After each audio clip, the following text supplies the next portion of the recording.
Hubungan makhluk hidup dan lingkungan. Hubungan makhluk hidup dengan lingkungannya merupakan suatu interaksi yang saling mempengaruhi antara organisme hidup dengan faktor-faktor abiotik atau non-hidup dan biotik atau hidup di sekitarnya.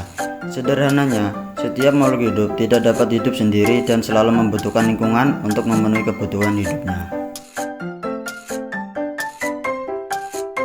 Jenis hubungan antar makhluk hidup. 1. Simbiosis mutualisme. Madu adalah hasil simbiosis mutualisme antara lebah dan bunga. Hubungan ini bersifat saling menguntungkan. Seperti yang terjadi pada lebah dan bunga, lebah dianggap di atas bunga untuk menghisap nektar seperti makanannya. Nektar inilah yang menjadi bahan dasar membuat madu. 2. Simbiosis komensalisme. Tidak semua hubungan antar makhluk hidup bersifat saling menguntungkan. Contohnya hubungan antara hiu dan remora disebut simbiosis komensalisme. Artinya terjadi hubungan antara dua makhluk hidup yang menguntungkan salah satunya. Sebaliknya, pihak lain tidak merasa dirugikan. 3. Simbiosis parasitisme. Simbiosis parasitisme hanya menguntungkan salah satu pihak. Sebaliknya, pihak lainnya akan dirugikan. Benalu hidup sebagai parasit pada pohon mangga. Benalu mengambil makanannya yang dibuat oleh mangga. Pohon mangga dirugikan benalu karena makanannya diambil oleh benalu. Selanjutnya yaitu hubungan antara makhluk hidup dan lingkungannya. Makhluk hidup selalu berinteraksi dengan lingkungannya untuk memenuhi kebutuhan hidupnya.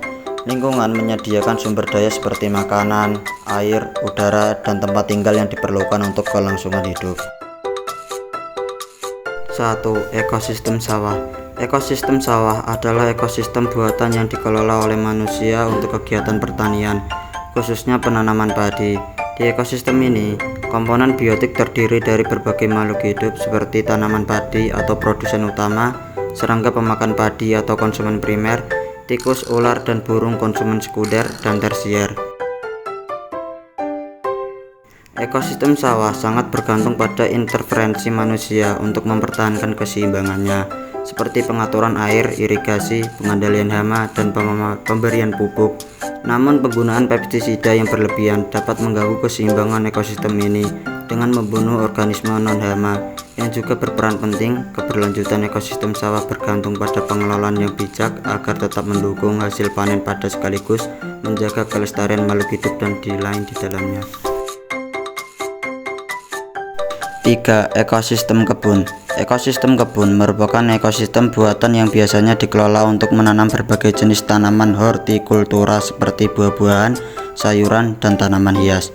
Komponen biotik di kebun meliputi tanaman yang dibudidayakan, serangga penyerbuk atau seperti lebah dan kupu-kupu, serta organisme pemangsa alami, hama seperti burung atau laba-laba.